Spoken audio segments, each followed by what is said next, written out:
Good evening, ladies and gentlemen. I'm Ryan Bujan, host of Cowtown Movie Classics, and it is a pleasure welcoming back award-winning author, journalist, and film historian David Del Valle. How are you doing today, David?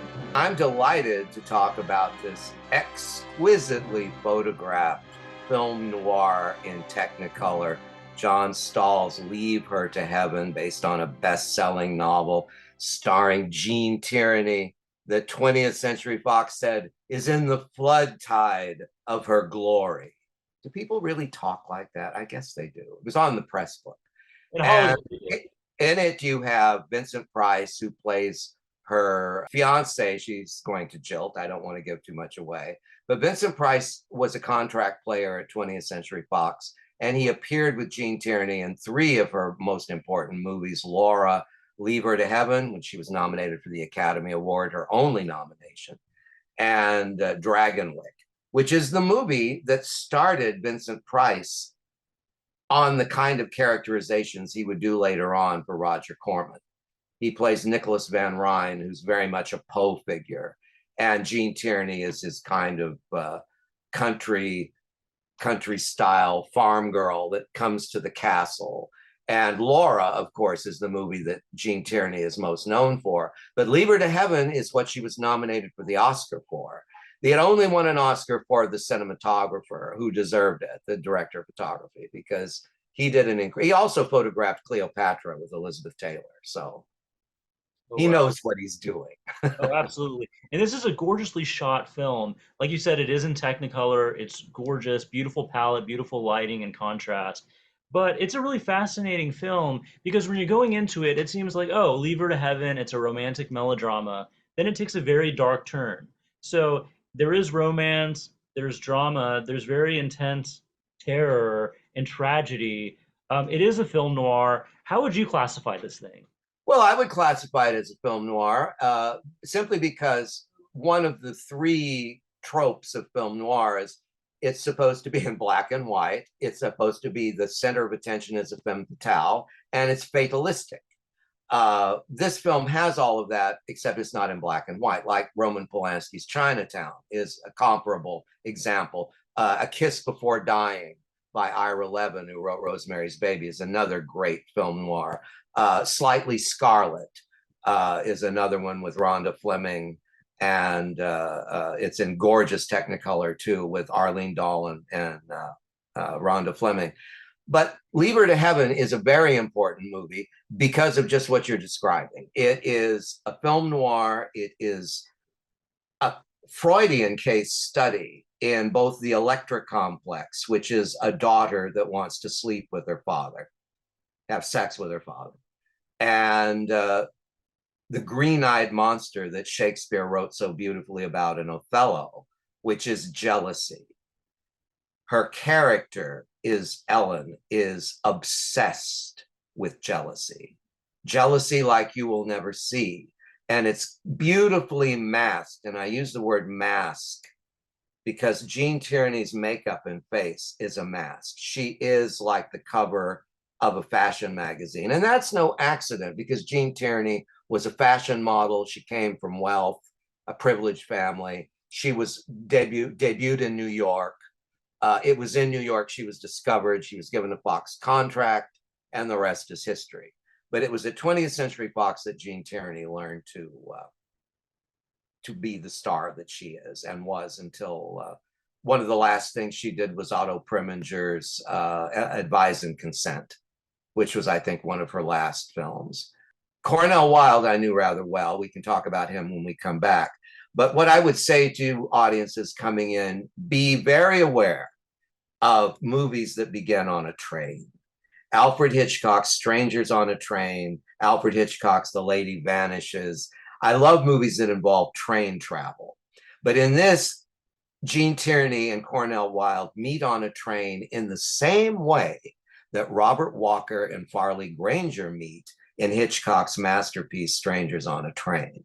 From that moment on, you're in Sierra Club Gothic, as I like to call it. Stunning photography, gorgeous. The interesting thing about it, notice when they're in the hacienda, in the Arizona Sierra kind of atmosphere in the desert, The men all wear suits and ties.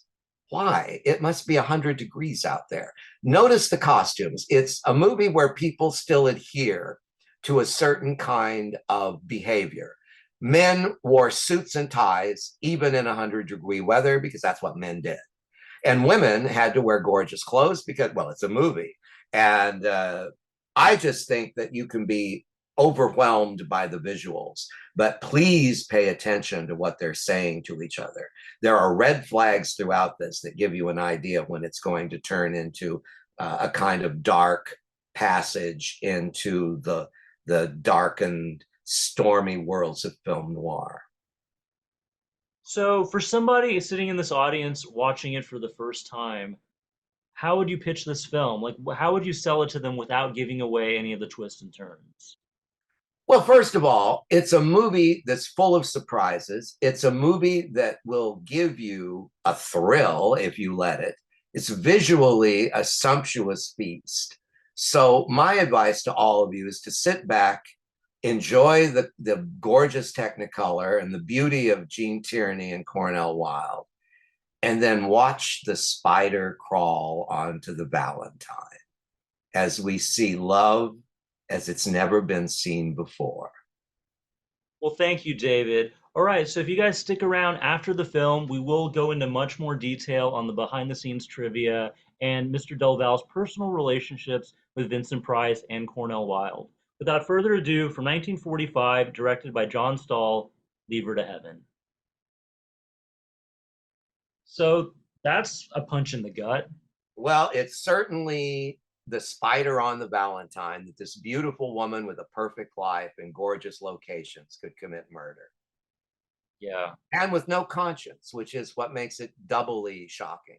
And thirdly, to have been in the World War II, when people were desperate to come back from the war and live an Ozzie and Harriet, Leave It to Beaver life.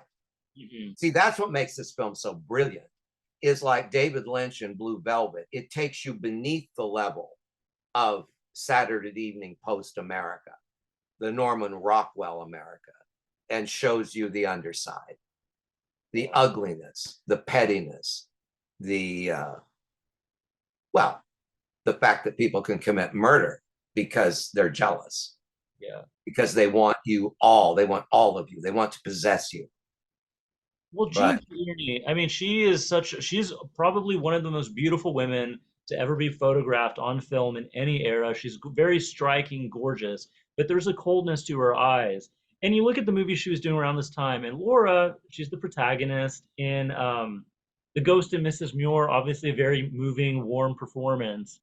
Was there any concern? She was probably one of the biggest female stars at 20th Century Fox at the time. Was there any concern as far as audience expectations or typecasting from the studio when they put? you have to realize, Ryan, that when these movies were made in the 40s, the studios were not the least bit concerned about what audiences thought. You can look at their catalogs and see what they greenlit, the scripts that they approved. They weren't looking, they weren't asking.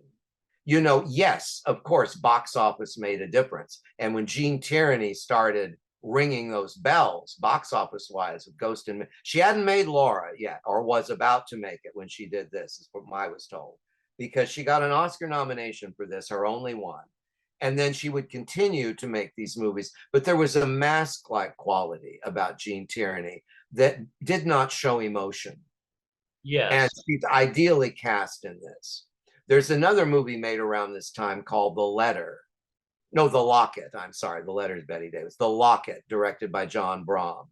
And in that, there is a woman who is cold, like a statue.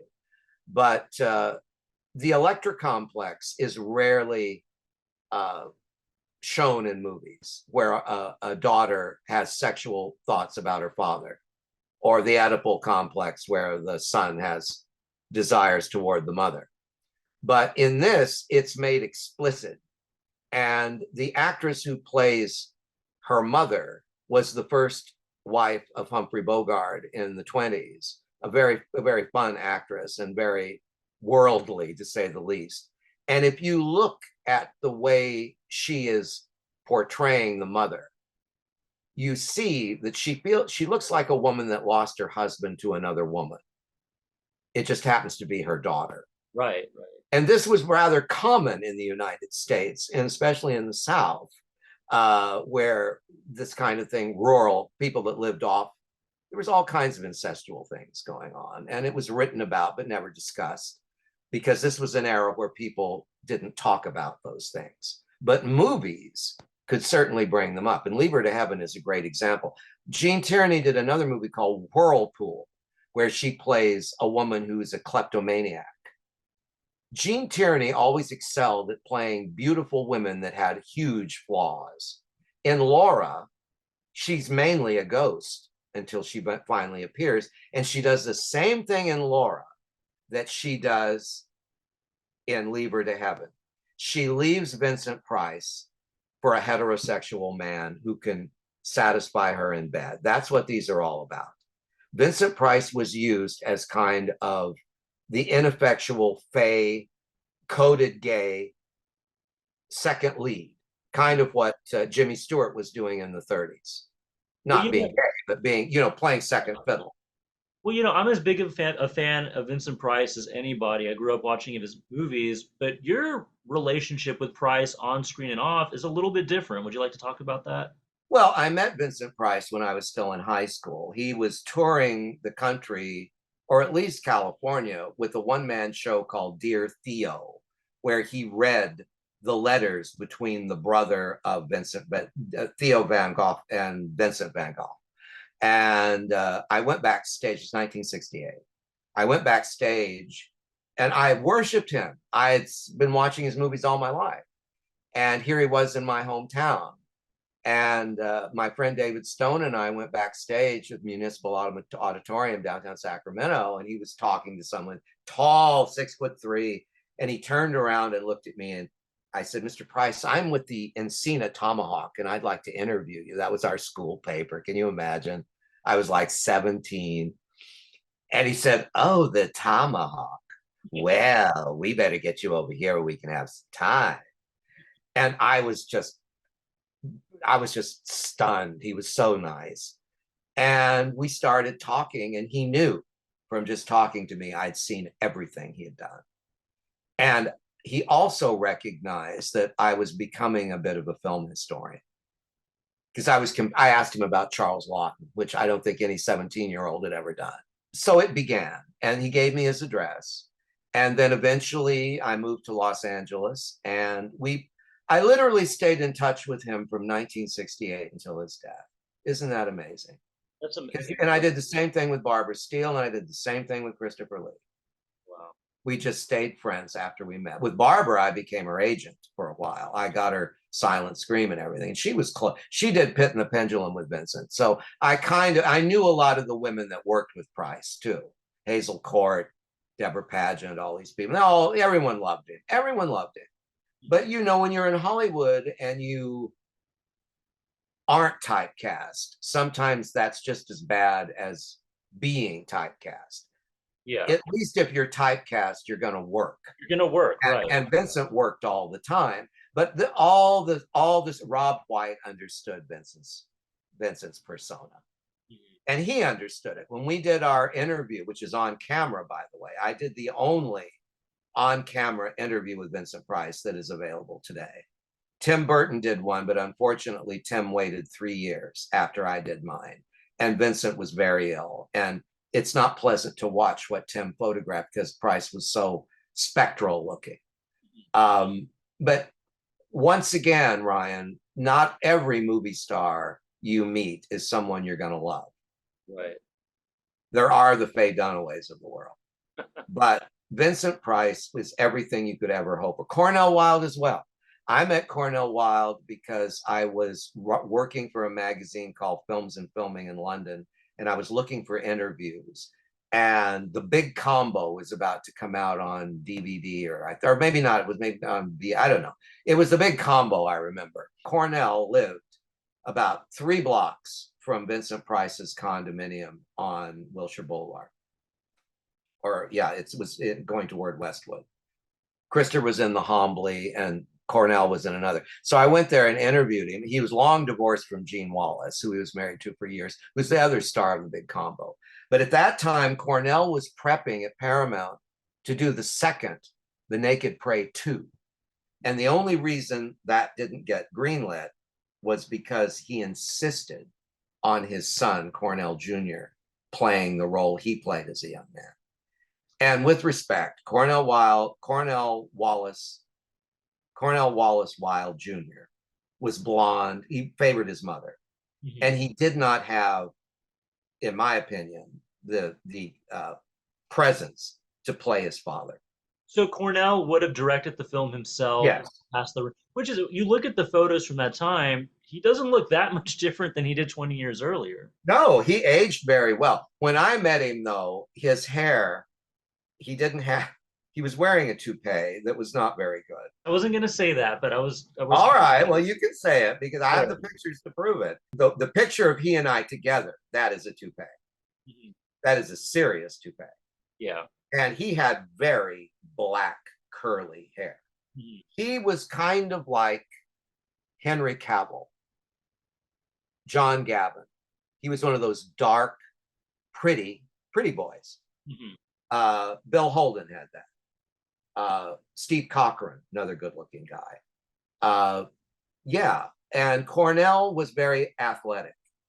And DeMille loved him in The Greatest Show on Earth, which Cornell starred in. Cornell only made one picture with Gene because, to be honest with you, Gene Tierney and Cornel Wilde did not like each other. Cornell was not at fault. Cornell would have loved her, but I'm assuming she stayed in character. She was never nice to him. She was never generous with him. Now, I'm getting this from Daryl Hickman, who played Cornell's polio-stricken brother.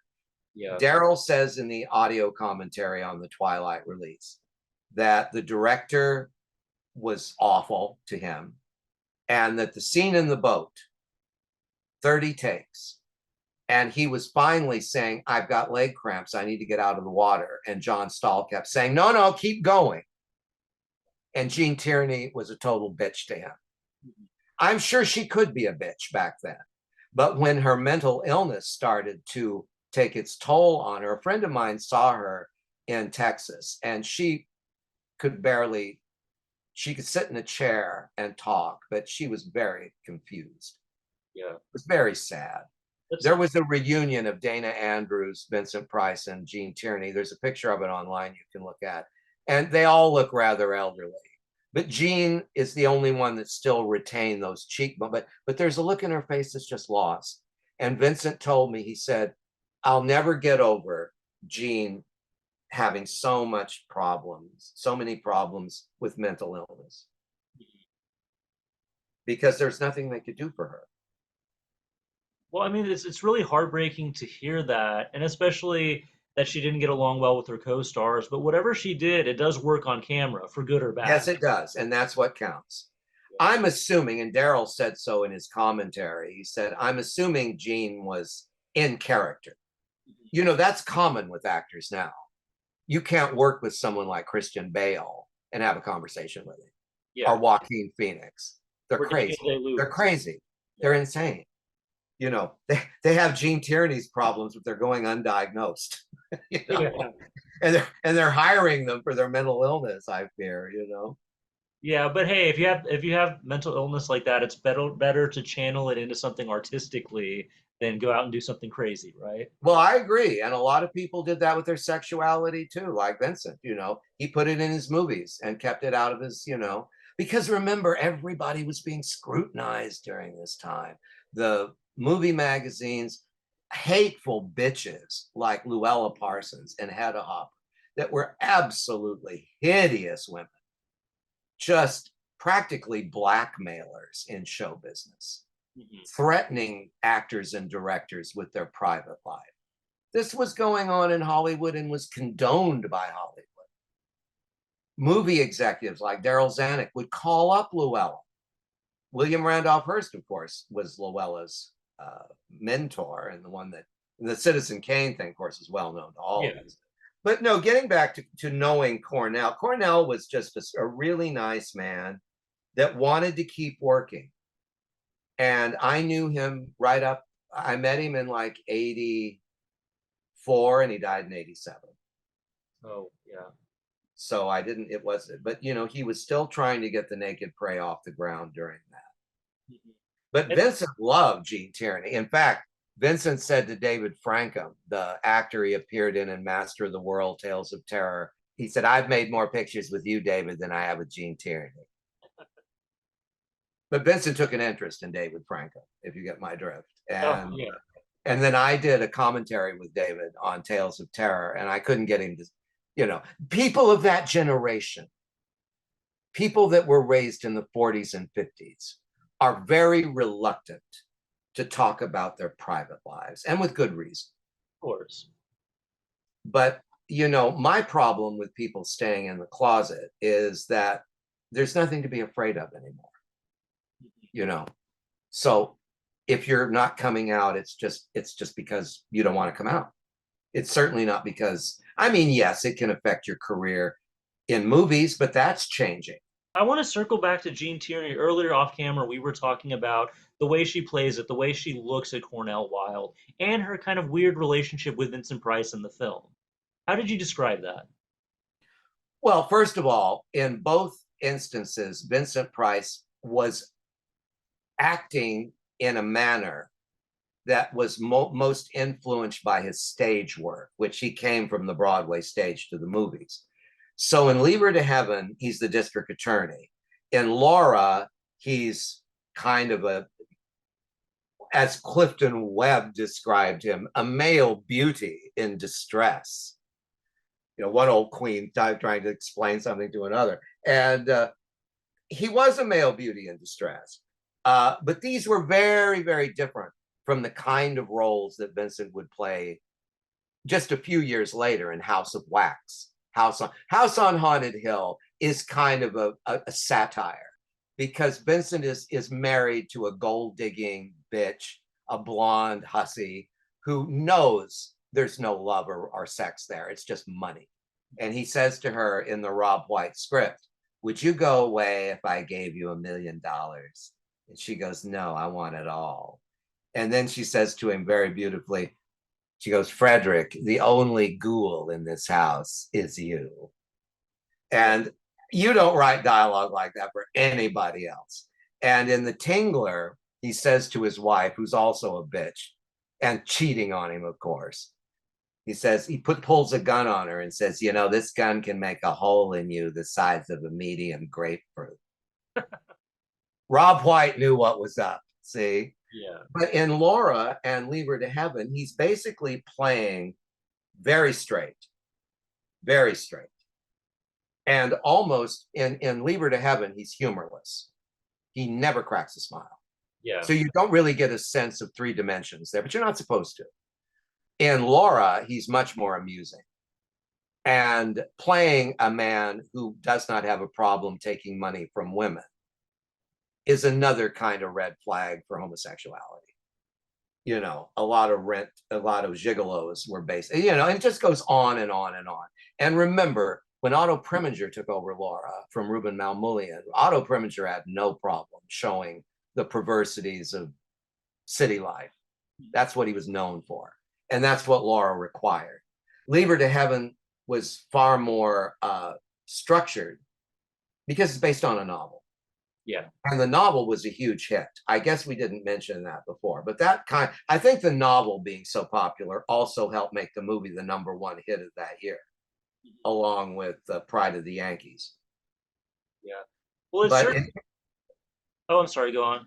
well, I was going to say with Cornel Wilde, I know that he looked back on the Fox days as his golden era. He said, I was such a good looking guy back then. And he had a good time. He had the same attitude of Victor Mature. Victor Mature was once trying to get into a golf country club in Beverly Hills. And they said, we don't take actors. And you know what Victor said? He said, listen, I've got 90 movies under my belt. I can prove I'm no actor. I've always loved that quote, and I'm a big I fan do of too, because it. it's great, you Yeah. know. Victor Mature, I would have loved to have known. Vincent knew him and loved him. Cornel thought he was a terrific guy. Everybody liked Victor Mature, except a couple of women down the road. But no, I just think that Lieber to Have is an extraordinary movie. It gets better with more view. But you know, these movies, according to their directors, were not made for you to watch multiple times. They would be horrified if they realized you had a pause button. Yeah. So you can actually see mistakes. And, you know, movies were meant to see once and then maybe twice if it was terrific, and then you move on to another movie. There was no consideration back then. Roger Corman told me, he said, if I'd known my movies were going to be watched so much, I wouldn't have used so much stock footage. Well, on that note, but yes, he would have, because he's cheap. Definitely, I could see that. And we're going to see that in next week's movie. But Mr. Yes. David Del Valle, thank you so much for your time and for. Well, thank you. And thank you also, Ryan, for bringing these wonderful movies out in the open for people to appreciate. Because that's why I'm doing this for you, among other reasons, is that I'm wholeheartedly into everybody watching old movies in theaters, if possible. Well, that means a lot to me. We certainly appreciate it. And for you in the audience, I hope you guys have a great rest of your evening. Good night. Good night.